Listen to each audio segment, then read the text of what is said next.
Leviticus 18. Leviticus 18. Last week we talked about how there would be a shift in theme for the rest of the book.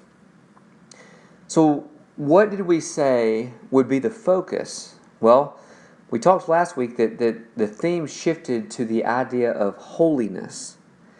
And as we get going in Leviticus 18, we're going to look at some specific laws about Israel's behavior, but you're going to see that holiness is the end product of these laws. So the next 2 weeks, Leviticus 19 and Leviticus 20, are closely related to today's lesson. Just so you know, they all actually are part of one unit when you look at it. So we're going to break them down into 3 weeks, but it actually is considered one unit in the text. Now let's look at our Bible. If you look at chapters 18, 19, and 20, there's one repeated phrase more than any other. So what is that phrase?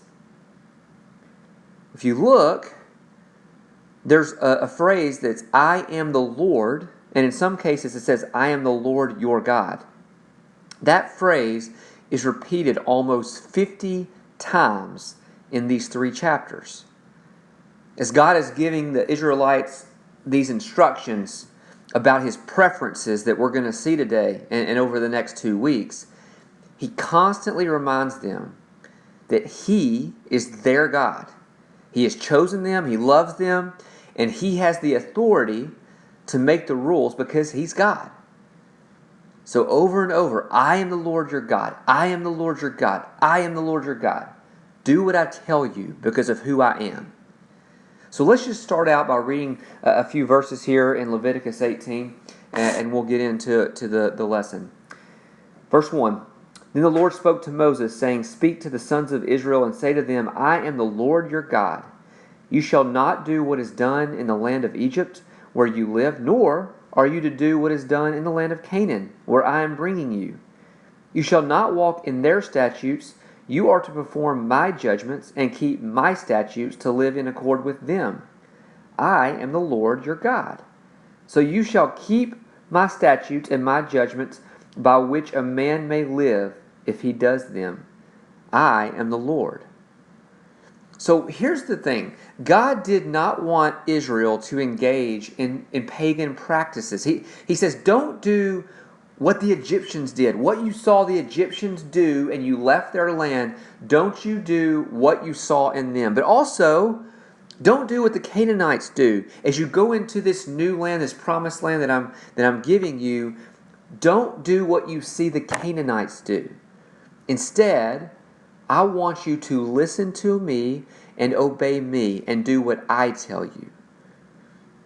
Now, again, we said the theme is holiness. If Israel was going to be a holy nation, God knew that He was going to need to begin by setting specific boundaries for the family. See, family is crucial. You cannot divorce following God's will and not have your family on board. You cannot get the family unit wrong and truly be following the Lord. Do you remember what God had promised Abraham way back in Genesis 12? He promised Abraham that he would be the ancestor of a great nation. And for a great nation to exist, there had to be strong family units. So God begins, Leviticus 18, God begins all these things saying, I want to show you how to be holy. And He says, if you want to be holy, the first thing you have to get right is what it looks like to get it right in the family. Now, Leviticus 18 verses 6 through 18. I'm not going to read all of those, but it goes through a variety of ideas about incest. See, Israel needed God to be very specific on what incest was, what was off limits, and what was okay. Why? Well, first of all, if you remember, several weeks ago, we talked about how God did not want Israel intermarrying with pagans. especially the Canaanites, who they're coming into the Canaanite land. You remember that? It was a fun week when we got to teach about cleansing after menstrual cycles and discharges of men and women, and that was so much fun. But there was a verse we went through that lesson. Deuteronomy 7, verses 3 and 4 says this, "Furthermore, you shall not intermarry with them. You shall not give your daughters to their sons, nor shall you take their daughters from your sons. For they will turn your sons away from following me to serve other gods. Then the anger of the Lord will be kindled against you, and he will quickly destroy you." But see, here's the thing. There's a problem. If Israel had to marry one of their own, they would be tempted to marry people close to them, like very close, right? I mean, maybe even people they grew up in the same house with, right? So God needed to make sure that they knew that He wanted them to marry other Israelites, but not actually their brothers and their sisters. And we think, yeah, of course. But see, there's another thing about that. We don't get this sometimes because, we're not Israelites living, thousands of years ago. But there's another reason that God needed to clarify the importance of marrying someone outside the immediate family. It goes back to something I preached about 2 years ago, almost to the day. 2 years ago, I had come back from Israel, and I preached a sermon where I made a wall in the middle of the stage. If you remember, I used Don Pollock stones, and I made a wall down the middle on the stage. And I talked about a Hebrew word in which was considered a family farm at the time. The word was Nahala. See, today, if you go to Israel, you still see these ancient walls that define these Nahalas. Nahalas are basically God's inheritance that He has given to His people, Israel. And so there are these family farms that was literally their most prized possession. It was the thing they treasured more than anything else on this earth, and they protected it at all costs. And here's the thing, they wanted to make sure it stayed in their family. So marriages often were between relatives. Why? So that it could keep the family Nahala intact. So God had to give them very specific instructions in Leviticus 18. I want you to see why these things are so important. If you look at verse 6, it says this, "None of you shall approach any blood relative of his to uncover nakedness. I am the Lord." So what is a close relative or blood relative? Well, we see in Leviticus 21:2, the Hebrew word, by the way, is sha'ir, and it means mother, father, son, daughter, brother, or sister. Okay, it's your nuclear family. It's like what you think of that you grow up with. Maybe your mother and father, the sons, the daughters, the brothers and sisters, right? I mean, that is the nuclear family, and that is considered close blood relative. And it says, "You shall not uncover their nakedness." NIV says have sexual relations. Just so you know, uncover nakedness is exactly what the Hebrew word says if you take it literally, but it's a Hebrew idiom which means to have sexual relations. It does not mean just to expose nakedness. So there are certain unacceptable relationships mentioned in our chapter, and I would encourage you to look at that. However, due to time, we are not going to spend the rest of our morning going through each one. I will tell you, I have studied these, and every one of them, there's a context there of why God says, don't do it this way, don't do it this way, don't do it this way. There are contexts, but we're not going to get into that in this specific lesson. So let's jump down to Leviticus 18, verses 19 to 23, and we are going to read these verses, and I want us to look at each one individually. Verse 19, "Also you shall not approach a woman to uncover her nakedness during her menstrual impurity. You shall not have intercourse with your neighbor's wife to be defiled with her. You shall not give any of your offspring to offer them to Molech, Nor shall you profane the name of your God. I am the Lord. You shall not lie with the male, as one lies with the female. It is an abomination. Also, you shall not have intercourse with any animal, to be defiled with it, nor shall any woman stand before an animal to mate with it. It is a perversion. So let's look at the 5 things mentioned in these 5 verses. In verse 19, there are 5 issues. The first issue was you are to have no sexual relations during menstruation. And we talked about this at length as we discussed Leviticus 15. And I would encourage you, if you did not hear that lesson, to go back to our Leviticus 15 recording and look at that. I'm not going to go through in detail why that's the case because we've already talked about that. So that's verse 19. What's verse 20? Verse 20 is no adultery. Adultery is prohibited in other places in the text as well. And we see it in Exodus 20, verse 14. We see it in Deuteronomy 5:8.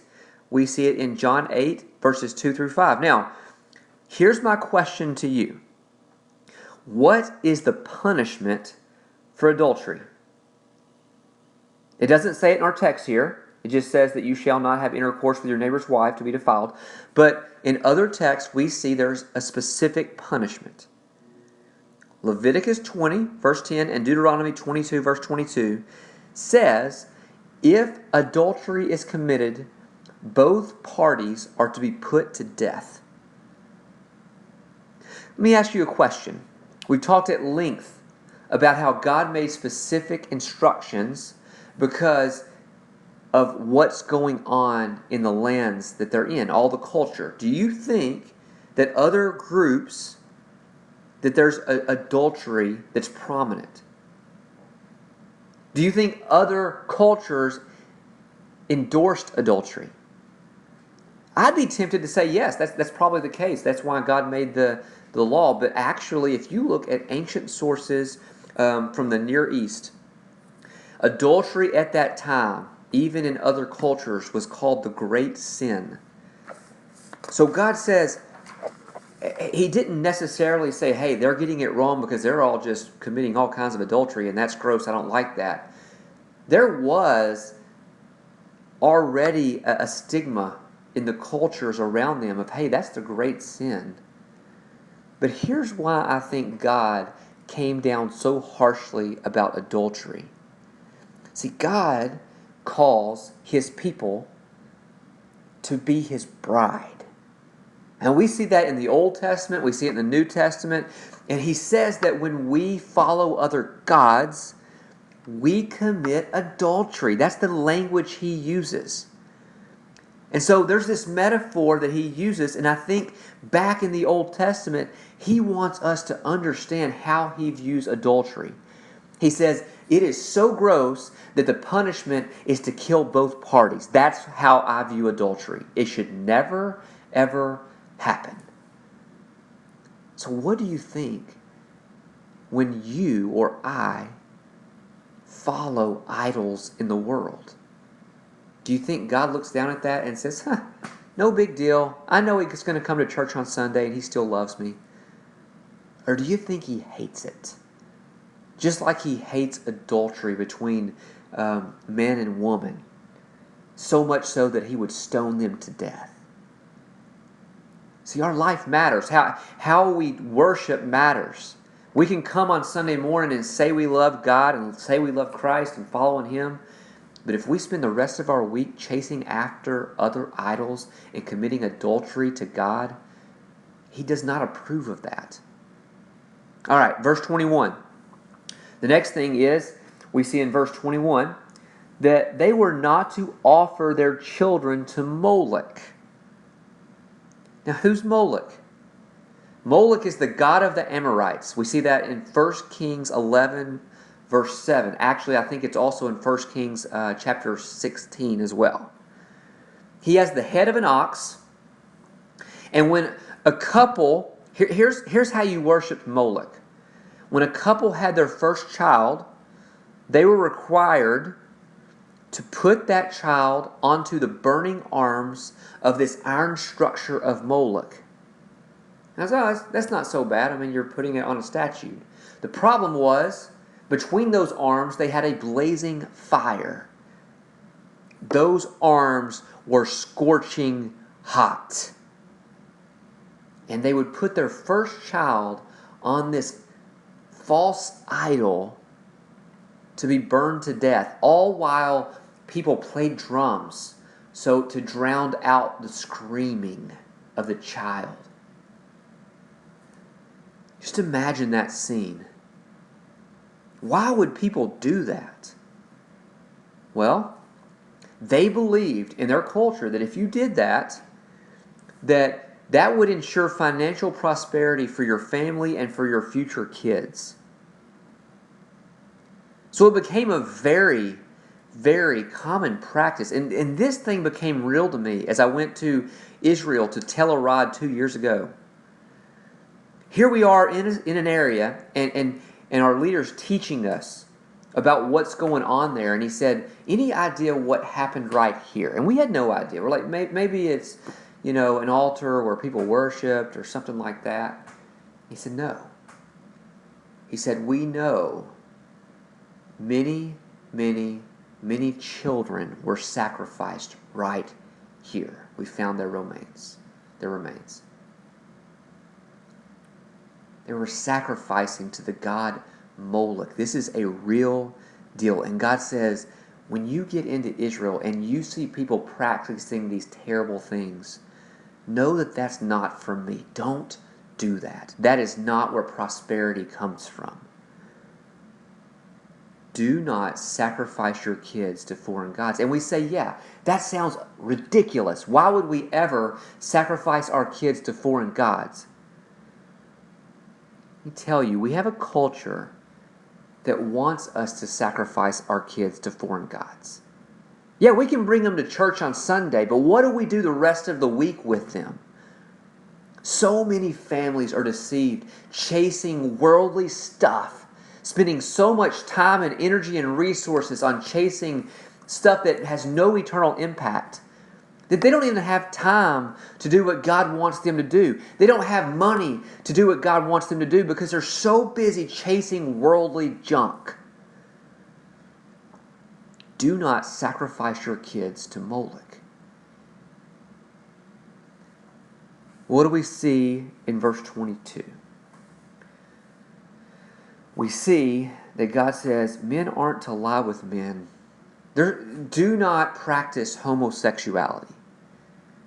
And if you look at the text, how does God describe the sin of homosexuality? He says it's an abomination. An abomination. Did you know that that word is used a bunch of times in the book of Deuteronomy? And if you look at the context in Deuteronomy, in almost every case it's used for idolatry and inappropriate worship of God. So God says there's several abominations that you need to know from the Torah. And just think about these together. Idolatry, well, you know what I think about idolatry. That's adultery, and that deserves death. Inappropriate worship of God, do you think God likes that? No, He gave His people very specific ways to worship. You remember the story where there were priests that offered the wrong, these strange fires? What did God do? He killed them. He killed them. Aaron's sons, right? Now, what about homosexuality? It's as if He groups that in with those two things, saying, I want you to understand how much I despise these things. We look at Mesopotamian records, and they had a saying at the time of Israel coming into Canaan. They had a saying that said this: if a man has anal sex with a man of equal status, that man will become foremost among his brothers and colleagues. As if to say, if man and man lie together, then one will become superior to all other men. And God says, my preference to you, Israel, is crystal clear. Do not practice homosexuality. It is an abomination. Now, in the New Testament, you see the same teaching. It did not stop at the end of the Torah. Just for your information, if you want references, let me just give you a few. If you ever get into this, our culture is completely going towards where homosexuality is fine, it's no big deal. The problem is God himself says it's an abomination. But listen, just for you to jot down, here are some other verses in the New Testament. Romans 1:27, 1 Corinthians 6:9 through 11, 1 Timothy 1:10, and Revelation 22:15. So those are just some other texts if you ever need that. But do you know what the biblical penalty was in the Torah for homosexuality? Probably guess. It's death. Leviticus 20:13. Was God pleased with homosexuality? Well, he said the penalty is death. Last, verse 23. What's the thing that God prohibits in verse 23? Well, it says, you shall not have intercourse with any animal to be defiled with it. And you think, of course, it's kind of gross. Bestiality was actually more common than you might expect at the time. We know from Hittite law that if a person had sexual relations with a cattle, sheep, or pigs, they received the death penalty. But if they had sexual relations with a horse or a mule, there was no penalty at all. We see Egyptian records show that some of their cults practiced bestiality as well. So in our class, recently we've talked about what happened at Caesarea Philippi. One of the things that they did when they were trying to entice Pan to come out from the underworld, from Hades, was they practiced bestiality right at the opening of where they thought he came out. God had to tell Israel, don't get caught up in what you see the pagans doing. What was the penalty for bestiality? Well, we see 3 places. Exodus 22:19, Leviticus 20:15 and 16, and Deuteronomy 27:21. The penalty was death. Death. Now I want you to look at how the chapter begins to close, starting in verse 24. It says, do not defile yourselves by any of these things, for by all these the nations which I am casting out before you have become defiled. For the land has become defiled, therefore I have brought its punishment upon it. So the land has spewed out its inhabitants. The end of Leviticus 18 paints a picture. Do you remember, as we talked earlier, about all these different offerings that were made in Leviticus? Do you remember us talking about the fact that some of the offerings were made because there was defilement in the tabernacle itself? You remember how we said some of the offering is thrown on the altar, some of the offering is thrown on the Holy of Holies, the Ark of the Covenant. Why? Because it's as if God is saying, we need to cleanse it. If I'm going to live here, if I'm going to meet with you here, we have got to cleanse it. I can't be around sin. That's the picture that he gave for these offerings. And then we get to Leviticus 18, and it's as if God says, you know what? Not only does the tabernacle need to be free from sin, but I want the entire promised land that I'm giving you to be holy, to be set apart, to be clean. And then he goes on to say, the land itself has vomited out the previous inhabitants. How's that for a mental picture? How's that if to see God vomit out the previous inhabitants because of their sin and their defilement? And God warns his people in verse 28, if you do these things listed in Leviticus 18 like the pagans nations before you, you will also be vomited out. Vomit. It's the most violent of all bodily reactions we have. And it's a picture of God's absolute repulsion when he sees the activities of Leviticus 18 being performed. It makes him want to vomit. So just think about the seriousness of God when he says, I don't want you doing any of these things. Stay as far away as possible. Understand my heart, that I want you to follow hard after me. I want you to love me. I am the Lord your God. Don't do these things that upset me. They're an abomination. So as we kind of finish this lesson, I want us to revisit something way back at the beginning, because I think there's something we need to understand. Leviticus 18, here's what it says in verses 3 through 5. Let's read them again. You shall not do what is done in the land of Egypt where you live, nor are you to do what is done in the land of Canaan where I am bringing you. You shall not walk in their statutes. You are to perform my judgments and keep my statutes, to live in accordance with them. I am the Lord your God. So you shall keep my statutes and my judgments, by which a man may live if he does them. I am the Lord. I'll tell you a story. It was a Friday night. The next morning, I would be boarding an airplane to come back to the United States.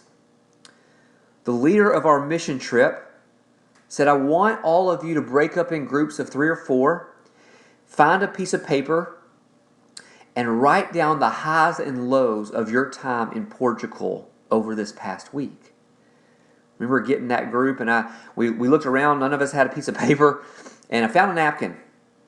I still have it to this day. It's right here in my Bible. I showed it to the class. On one side of the napkin were the lows. This was from 2002. And on the other side were the highs. The overwhelming low that week was simple. We have on our little napkin, it says, seeing people that were lost, and they had no idea that they were lost. Another low, just so you know, is there was right beside a park where kids played all day long, there was a big spray paint thing that said, F you God. Just think about all those kids every day. This is what they see about who God is. The overwhelming low is definitely all these people who were lost and had no idea. See, 81% of the people in Portugal claim to be Roman Catholic, but less than 3% attended Mass. Less than 3% went to church of the ones who even said they were Roman Catholic. So 3% of the population claim to be evangelicals. But my heart broke as I saw all these people in a country who claimed the tradition of being a Christian, of following Christ, but were absolutely, totally, and utterly lost in their sin. Every time I look at that napkin, it reminds me of what God taught me on that trip. And we'll get back to that in a minute. But I want you to think about this. In Leviticus 18, God was taking His people on a trip as well, although theirs would be permanent. They were changing addresses, going to the promised land permanently. And He took them out of the land of Egypt and into the land of Canaan. And He said, listen, I don't want you to do anything you saw in Egypt, nor do I want you to do anything you see in Canaan. In Egypt, there was much idol worship. On top of that, in Egypt, there was a law passed saying man could marry his own sister. And God says, don't do any of those things. In Canaan, there was magicians, there was star worship, there were idol worship. And there was a lot of incest. And God says, don't do that either. So God gives all these details and says, don't you do what you see. Instead, do what I tell you. And He instructs them, here's what it says in verse 5, to keep my statutes and my judgment. What does that word keep mean? It's the word shamar in Hebrew. And it means to guard proactively, using offensive and defensive measures to protect. Meaning this,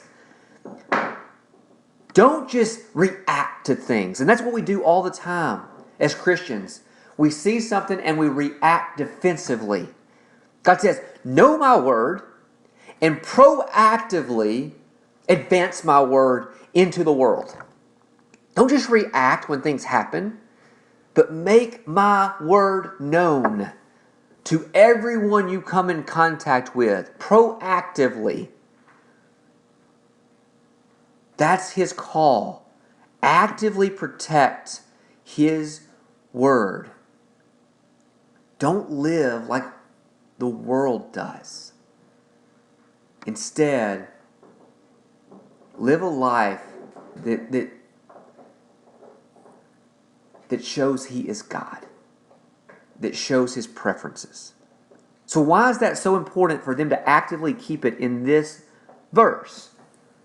What says, when you actively keep his word, he gives life to them. Ayah is the Hebrew word. Ayah. That word is specific, that says it's the life that comes when the Lord infuses his life into believers through faith. God says, you want to have life? You want me to give you life, not just breathing, not just, I'm going to be breathing tomorrow and walking and talking, but you want my life in you. You know how that comes? I will impart it to you if you proactively keep my commands. In essence, don't miss this, he's telling them to live out Romans 12:2. Do not be conformed to this world, but be transformed by the renewing of your mind, so that you may prove what the will of God is, that which is good and acceptable and perfect. Thinking back to that week in Portugal, listen, I left a country absolutely conformed to this world to come back to the United States into another country which was overwhelmingly conformed to this world. Both the United States and Portugal, statistics show that people believe in God, believe in Jesus. And the problem is there is very little transformation. People just don't look like Jesus. Without transformation, there is no infusion of God's amazing life. It comes when we obey his word. We put feet to what he tells us to do. You can't live a life saying, I believe in Jesus, and yet live just like the world and expect God to infuse you with this incredible life. It comes when you obey him and you believe it. What he says, believe requires action by definition. So here's my question. Will I actively protect the Lord's instructions? Listen, we may not have an ongoing temptation to bestiality. I hope not. We may not have ongoing temptations of homosexuality or different things that we've read, or marrying our sister like we see in Leviticus 18. That may not be what gets you, okay? But there are so many worldly temptations around us that we see with our eyes. Just like they saw in the Egyptians and the Canaanites, and they could be tempted to do exactly what they saw. The same thing happens with us. We see people at our work. We see people in our family. We see people we're around every day chasing after worldly stuff. And I'm telling you what, God says, do not follow into that model. Our life is to be set apart and different from the world around us. The driving force in our lives must be saying, Jesus, I want you to live through me. Infuse me with your life, and I'm going to do everything I can to obey you. His love language is obedience. Don't be satisfied with a comfortable Christian life that looks like the broken world in which we've been placed. God has called you to something much higher, to be a light shining in a broken world. But here's the deal. Like God repeats 50 times in Leviticus 18 through 20, he is the Lord your God. He is the Lord your God. Do you believe that? Do you truly say, yes, God, you are my Lord, which means I'm going to follow you. Whatever you say, I'm going to do. Guys, we are called to live a life that honors and glorifies him. Does that describe your life right now?